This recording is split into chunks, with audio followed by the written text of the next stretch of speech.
Hello students, आज के class में हम क्लास नाइन्थ की कुछ आइडेंटिटीज़ को डिस्कस करेंगे। तो ये आइडेंटिटीज़ मैंने पहले से ही लिख ली हैं और आई होप कि आप में से अधिकतर लोगों को ये आइडेंटिटीज़ पहले से याद भी होंगी। कुछ आइडेंटिटीज़ ऐसी भी हैं जिन्हें या ये मान लीजिए अधिकतर आइडेंटिटीज़ इनमें से हमने सेवन्थ एट्थ क्लास में पढ़ी हुई हैं। एट्थ क्लास में अधिकतर आइडेंटिटीज़ जो हैं आ जाती हैं। आप इन्हें आइडेंटिटी कह लो या फॉर्मूला कह लो, बात एक ही है। तो बच्चों को प्रॉब्लम ये होती है कि अगर इन पे बेस्ड कोई क्वेश्चंस पूछ लिया जाए तो कैसे आइडेंटिफाई किया जाए कि भाई कौन सी आइडेंटिटी यूज़ करनी है। सबसे बड़ी प्रॉब्लम तो बच्चों के दिमाग में ये रहती है। दूसरी एक प्रॉब्लम ये रहती है कि अगर हमने आइडेंटिफाई कर भी ली है तो कितने टाइप के क्वेश्चंस बन सकते हैं और हर टाइप के क्वेश्चंस को किस तरह से हमने अप्रोच करना है, किस तरह से अटेम्प्ट करना है, ये एक बड़ी प्रॉब्लम रहती है। तो चलो आज की क्लास में हम और इस बात का कुछ सोल्यूशन निकालने की कोशिश करते हैं। तो अब हम ये देख लेते हैं कि इन आइडेंटिटीज़ को यूज़ कैसे करेंगे। अब मुझे एक बात बताइए, सपोज दैट कि हमने एक आइडेंटिटी ले ली a plus B whole square. ठीक है, ये सबसे पहली अलजेब्रिक आइडेंटिटी है जो हम किसी भी क्लास में पढ़ते हैं। सबसे पहली आइडेंटिटी हमें यही सिखाई जाती है, that a plus B whole square is equal to what, A square plus 2ab plus B square. ठीक है जी। अच्छा, अब इसको यूज़ कैसे करना है ये देखो, बहुत ही आसान है। इसके लिए एक काम करते हैं, क्वेश्चन हम देखते हैं। यहाँ पर देखो एक क्वेश्चन हमें दिया हुआ है। ठीक है, ये एनसीईआरटी से ही मैंने क्वेश्चन लिया है और जो लोग एनसीईआरटी की बुक्स जिन्होंने सॉल्व की होगी उन्होंने ये क्वेश्चन ज़रूर देखा होगा। ये चैप्टर वैसे भी आपके स्कूल्स में करा दिया गया होगा, पहला ही चैप्टर है मतलब जिसमें ये क्वेश्चन आता है। तो अब अगर मैं इस स्क्वायर रूट 5 को a अज्यूम कर लूँ, स्क्वायर रूट 2 को b अज्यूम कर लूँ, ठीक है, एक मिनट, ठीक है, अगर इसे b अज्यूम कर लूँ तो क्या मुझे ये a plus B raise to the power 2 या a plus B whole square जैसा दिखाई दे रहा है। अब आइडेंटिटी क्या है, that a square plus 2ab plus B square में आप इसे क्या करते हो, एक्सपेंड करते हो। ठीक है, तो अब हमारे पास a की जगह क्या आ गया, स्क्वायर रूट 5, b की जगह क्या आ गया, स्क्वायर रूट 2, तो ये हो गया square root 5 plus square root 2 whole square. तो अब जहाँ जहाँ पर आपकी आइडेंटिटी में a है वहाँ पर आपने क्या यूज़ करना है, स्क्वायर रूट 5, और जहाँ जहाँ पर b है वहाँ पर आपने क्या यूज़ करना है, स्क्वायर रूट 2। तो पहला a स्क्वायर है तो a स्क्वायर की जगह आप क्या यूज़ करोगे, मतलब a की जगह यूज़ करोगे स्क्वायर रूट 5, a का स्क्वायर है तो स्क्वायर रूट 5 का भी स्क्वायर हो जाएगा। फिर आ गया 2, है ना, प्लस प्लस था तो मैंने प्लस लगा लिया, फिर आया 2, इंटू में आया ए क्या है आपका, स्क्वायर रूट 5 है, फिर इंटू में आया बी क्या है आपका, स्क्वायर रूट 2 है, फिर आ गया आपका बी स्क्वायर, तो बी की जगह आप क्या लगा लो, स्क्वायर रूट 2, और क्योंकि बी का स्क्वायर है तो स्क्वायर रूट 2 का भी आप क्या कर दोगे, स्क्वायर कर दोगे। ठीक है, अब देखो स्क्वायर रूट से क्या होता है, स्क्वायर से स्क्वायर रूट कैंसिल हो जाता है, स्क्वायर से स्क्वायर रूट कैंसिल हो जाता है। अब अगर किसी के दिमाग में आ रहा है कि ऐसा क्यों होता है तो मैं समझा देता हूँ। देखो जो स्क्वायर रूट है एक्चुअल में इसका मतलब है 2 की पावर 1/2। ठीक है, अब अगर आप स्क्वायर रूट 2 का स्क्वायर कर रहे हो तो इसका मतलब आप क्या कर रहे हो, 2 की पावर 1/2 का स्क्वायर कर रहे हो। अब देखो अगर किसी नंबर की पावर आ जाए, ठीक है, एक सेकेंड, ए की पावर एम की पावर एन ले लेते हैं, तो मुझे क्या दिखाई दे रहा है कि ऑलरेडी ए की पावर एम है, उसकी होल पावर एन हमने ले लिया, यानी पावर की पावर है ना, मैं अपने इस तरह से कहना पसंद करता हूँ। तो अगर पावर की पावर आपको दिखाई दे रही है तो आप क्या करेंगे, इन पावर्स को मल्टीप्लाई कर देते हैं, ये रूल है। ठीक है, तो अब मुझे एक बात बताइए, ये वैल्यू आपकी क्या हो जाएगी, ये हो जाएगा 2 की पावर 1/2 तो थे ही, और स्क्वायर यानी कि पावर 2 की मल्टीप्लाई होगी तो 2 से 2 आपका कैंसिल हो जाएगा, 2 की पावर 1 जो कि हो जाएगा 2। तो क्या हुआ कि जो स्क्वायर था उससे अपॉन की पावर तो कट गई, और अपॉन की पावर जो 2 थी वही क्या दे रही थी आपको, स्क्वायर रूट 2 दे रही थी। तो ये आपको ध्यान रखना है कि हर बार आपको इस तरह से सॉल्व करने की ज़रूरत नहीं है। आप ये मान लीजिए कि अगर स्क्वायर रूट का स्क्वायर दे रखा है तो स्क्वायर रूट से, और स्क्वायर से क्या है, स्क्वायर रूट कट जाएगा। तो यहाँ पर आपके पास बच गया 5, यहाँ से आपके पास क्या आया +2, यहाँ आ गया 2। अच्छा अब देखो ये भी इरेशनल है, ये भी इरेशनल है, दोनों ही स्क्वायर रूट के अंदर है ना। स्क्वायर रूट के अंदर 5 है, स्क्वायर रूट के अंदर 2 है। तो मान लो अगर ऐसा होता कि क्यूब रूट के अंदर 5 होता और स्क्वायर रूट के अंदर 2 होता, तब तो आप इन्हें मल्टीप्लाई नहीं कर सकते थे। लेकिन क्योंकि आपके रूट्स की पावर सेम है ना, रूट्स की पावर कितनी है, 2 आ रही है, तो आप इनको रूट के अंदर मल्टीप्लाई कर सकते हो। तो क्या हो जाएगा, 5 और 2 आपका 7 हो जाएगा, प्लस में 2 स्क्वायर रूट 5 2 ज़ा 10, ये आपका आंसर आ गया। ठीक है, ये वो क्वेश्चन है जिसमें आपसे ये पूछा गया है कि आपको होल स्क्वायर कैसे निकालना है। मतलब आपको दो वैल्यूज़ दी हैं, उसका होल स्क्वायर किया गया है, आपने क्या करना है, उस आइडेंटिटी को सिर्फ एक्सपेंड करना है।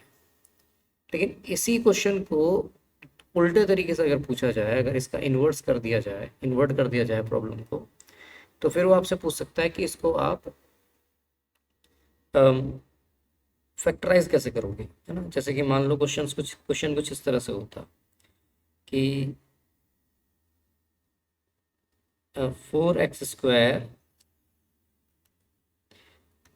4x² माइनस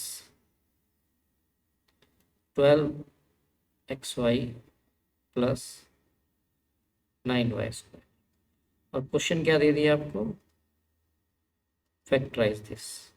ठीक है, आपको इसे फैक्टराइज करना है।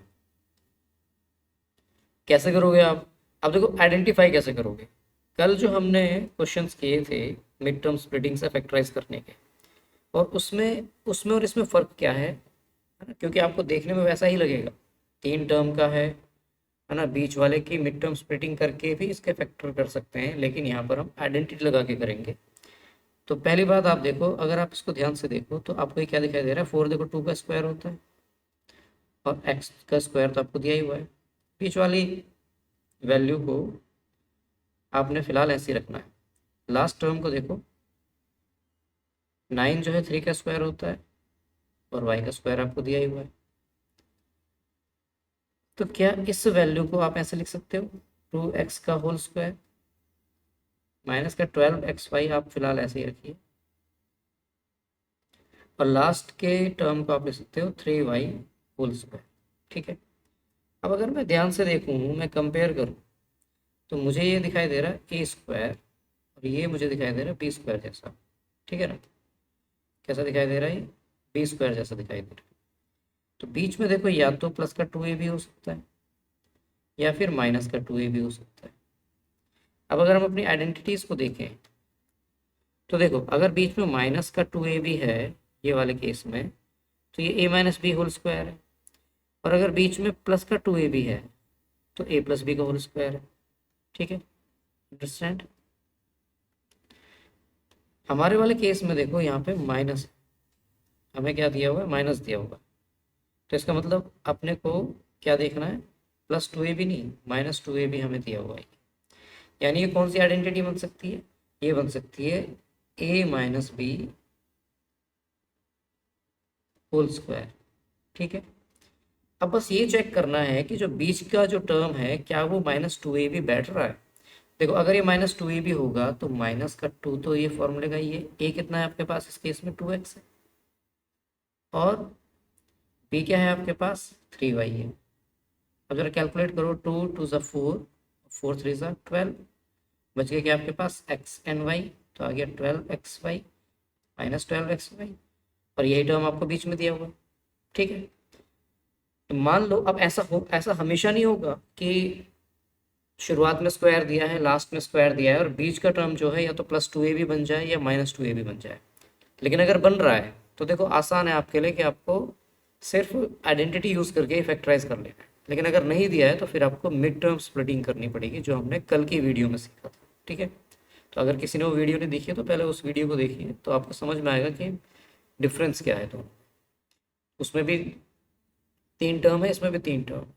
ठीक है, बस उसमें क्या था कि उसमें केवल एक ही वेरिएबल लिया गया था, इसमें दो वेरिएबल है, लेकिन किया इसको भी वैसे ही जा सकता है। ठीक है, चलो फिलहाल हम इसको इस तरीके से कर लेते हैं। तो मुझे ये क्या दिखाई दे रहा है कि ये लिखा जा सकता है इस तरह से। ये बाकी का मैं एक काम करता हूँ, हटा देता हूँ। ठीक है, तो ये हो गया आपका 2x का होल स्क्वायर, तो ये है ही।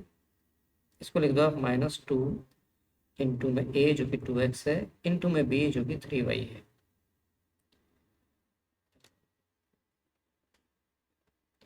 Three Y plus 3y whole square. इस तरह से बन क्या गया, इस तरह से बन गया ये a माइनस बी का होल स्क्वायर, यानी 2x माइनस 3y का होल स्क्वायर। इसको आप ऐसे भी लिख सकते हैं क्योंकि होल स्क्वायर है, तो आप इसको ऐसे भी लिख सकते हैं 2x minus 3y multiplied by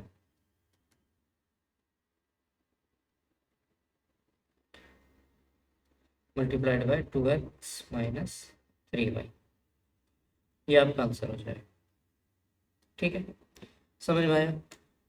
करना क्या है कि आपको पहले ये देखना है कि जो फॉर्म, देखो या तो वो आपको एक्सपेंड करने के लिए कहेगा या आपको फैक्टराइज करने के लिए कहेगा। एक्सपेंड करने के लिए कहेगा तो आपने क्या करना, सीधे सीधे पहली प्रॉब्लम की तरह अपने फॉर्मूले में वैल्यूज़ पुट करनी है। आपने अपने ए बी सीज जो भी आपके फॉर्मूले में वैल्यूज़ हैं उनको आपने पुट कर लेना है और सॉल्व कर देना है, आंसर आ जाएगा। दूसरा केस है कि आपको एक्सपेंडेड फॉर्म में दिया होगा फॉर्मूला, आपने क्या करना है, उसको फैक्टराइज करना है। तो आपको ये आइडेंटिफाई करना होगा कि फॉर्मूला कौन सा बनेगा। जैसे यहाँ पर हमने आइडेंटिफाई किया कि भाई इनिशियल और लास्ट वैल्यू क्या थी, होल स्क्वायर थे, यानी ए स्क्वायर प्लस बी स्क्वायर हो सकता है। अब अगर ए स्क्वायर प्लस बी स्क्वायर है, और अगर आप ध्यान से देखें अपनी आइडेंटिटीज़ को कि ए स्क्वायर, देखो ए स्क्वायर और बी स्क्वायर है यहाँ देखो, तो ऐसा सिर्फ तीन ही आइडेंटिटीज़ में है, 1 2 3, पहले तीन। इसमें भी जो तीसरी वाली आइडेंटिटी है इसके पास दो ही टर्म है ना। इन पहले दोनों आइडेंटिटीज़ में क्या है, तीन तीन टर्म है। तो अगर तीन टर्म का है और उसमें ए स्क्वायर और बी स्क्वायर आपको दिखाई दे रहा है, तो whether it could be A plus B whole square और A minus B whole square. ठीक है, वो A plus B whole square के फॉर्म में हो सकता है, ए माइनस बी का होल स्क्वायर।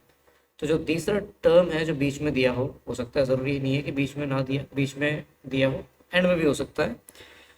पर अगर वो पॉजिटिव है तो ए प्लस बी का होल स्क्वायर होगा, है ना। 2ab अगर पॉजिटिव आ रहा है तो ए प्लस बी का होल स्क्वायर है, 2ab अगर निगेटिव है तो ए माइनस बी का होल स्क्वायर है। ये बात आपको समझ लेनी है। ठीक है, चलें आगे। अब देखिए इस क्वेश्चन को देखिए, ये क्वेश्चन, अब एक रूल हम पढ़ते हैं जिसे हम कहते हैं डिस्ट्रीब्यूटिव प्रॉपर्टी ऑफ मल्टीप्लिकेशन। ठीक है, आपने पढ़ा होगा डिस्ट्रीब्यूटिव प्रॉपर्टी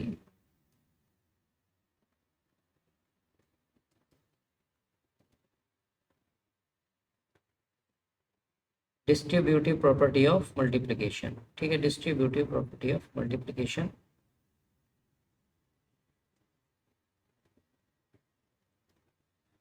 क्या होती है ये समझ लेते हैं जरा। देखिए सपोज दैट कि आप 2 से मल्टीप्लाई कर रहे हैं 3 प्लस 5। अब अगर हम सिंपल बॉड मास लगाएं तो क्या होगा कि पहले आपको ब्रैकेट सॉल्व करना पड़ेगा। तो 3 प्लस 5 कितना हो जाएगा आपका, 8 हो जाएगा। सो 2 8 ज़ा 16 आ गया।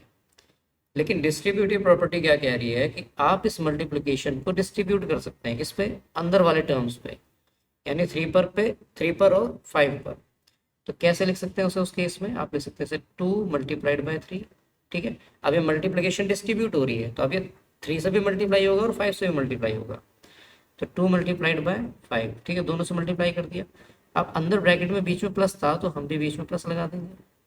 अब क्या आ जाएगा, 2 3 ज़ा 6 एंड 2 5 ज़ा 10। तो हमारा रिजल्ट क्या आया, 16 आया। तो हम क्या देख रहे हैं कि दोनों ही केस में आंसर तो सेम आ रहा है, यानी कि हम इस तरह से डिस्ट्रीब्यूट भी मल्टीप्लाई को कर सकते हैं। बस शर्त यह है कि अंदर जो वैल्यूज़ होंगी वो या तो ऐड हो रही होंगी या सब्ट्रैक्ट हो रही होंगी। ठीक है, एडिशन सब्ट्रैक्शन एक दूसरे से जुड़ी हुई, या ये कह लो कि एक ही तरह की आइडेंटिटीज़ हैं। तो जो रूल्स मल्टीप्लिकेशन के एडिशन पे लग रहे हैं वो सब्ट्रैक्शन पे भी अप्लाई होंगे। ठीक है जी। तो यहाँ पर क्या हो रहा है, इस क्वेश्चन को अगर आप देखें, यहाँ पर इस क्वेश्चन में आप 3+√3 को 2+√2 से मल्टीप्लाई कर रहे हैं। अब कैसे करोगे आप? आपने 3 को, अब होना ये है कि आपने 3 की भी मल्टीप्लाई इससे करनी है और √3 की भी करनी है। तो आप पहले इसे ऐसे लिख लीजिए, तो क्या हो जाएगा? ये हो जाएगा 3 मल्टीप्लाइड बाय 2√2। अब बीच में देखो आपका क्या है, प्लस है, प्लस लगा दो। अब आपने √3 को भी मल्टीप्लाई कर देना है 2+√2 से। अब देखो यहाँ पे पहले आपने क्या करा, डिस्ट्रीब्यूट कर दिए मल्टीप्लाई, अगर दो टर्म्स की हो रही है। अब आपने फिर यहाँ पे भी ये डिस्ट्रीब्यूटिव प्रॉपर्टी लगानी है, तो आप 3 को 2 से मल्टीप्लाई करोगे,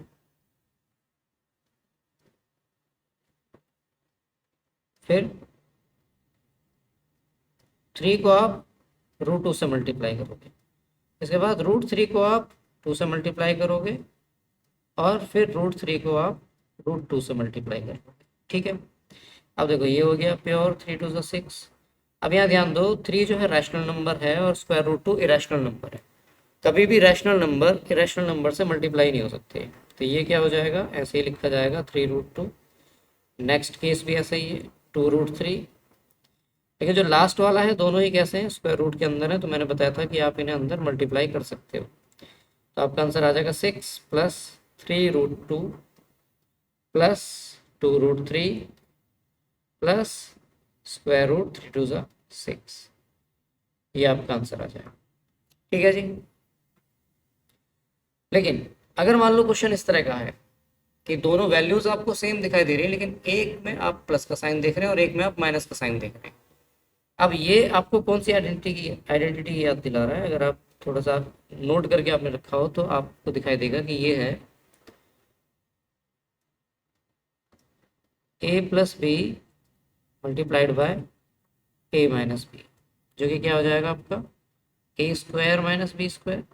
आपके केस में आपका a क्या है, 3 है, और b क्या है, √3 है। तो यहाँ a + b है, यहाँ पे a - b है, तो आप क्या करोगे, a² - b² करोगे। तो a² यानी 3 का स्क्वायर और b² यानी √3 का स्क्वायर। ठीक है, अब स्क्वायर से आप स्क्वायर रूट काट दोगे, 3 का स्क्वायर हो जाएगा क्या, 3 3 ज़ा 9, यहाँ बचा -3, तो 9 में से 3 जाएंगे, आपका आंसर आ जाएगा 6। ठीक है, ये हो गया आपका आंसर। तो मेन काम क्या है कि आइडेंटिफाई करो। आज तो मैं खैर आपको आइडेंटिटीज़ में वैल्यूज़ पुट करना सिखा रहा हूँ। जब इसी क्लास का हम नेक्स्ट वीडियो बनाएंगे या नेक्स्ट क्लास हम रखेंगे, तो उसमें मैं आपको फैक्टराइज करने के लिए और क्वेश्चंस भी दूंगा। आज बेसिक क्वेश्चंस लेकर के आया हूँ, आसान आसान क्वेश्चंस लेके आया हूँ, ताकि थोड़ा सा आपको समझ में आने लगे कि करना कैसे है, क्या करना है और कैसे करना है। ठीक है, ये क्वेश्चन हमने कर लिया था, लास्ट क्वेश्चन कर लेते। देखो ये सेम आइडेंटिटी पे है, आपको दिखाई क्या दे रहा है, a - b × a + b। अगर मैं डायरेक्ट वैल्यू रख दूँ तो क्या हो जाएगा, a² जो कि आपका √5 है, -b² जो कि आपका √2 है। अगेन स्क्वायर से स्क्वायर रूट कैंसिल हो जाएगा, आपके पास बचेगा 5 - 2, इसकी वैल्यू आ जाएगी 3। ये आपका आंसर है। ठीक है, सो आज के क्लास में हम इतना ही देखेंगे। बाकी के जो बातें हैं हम नेक्स्ट क्लास में डिस्कस करेंगे।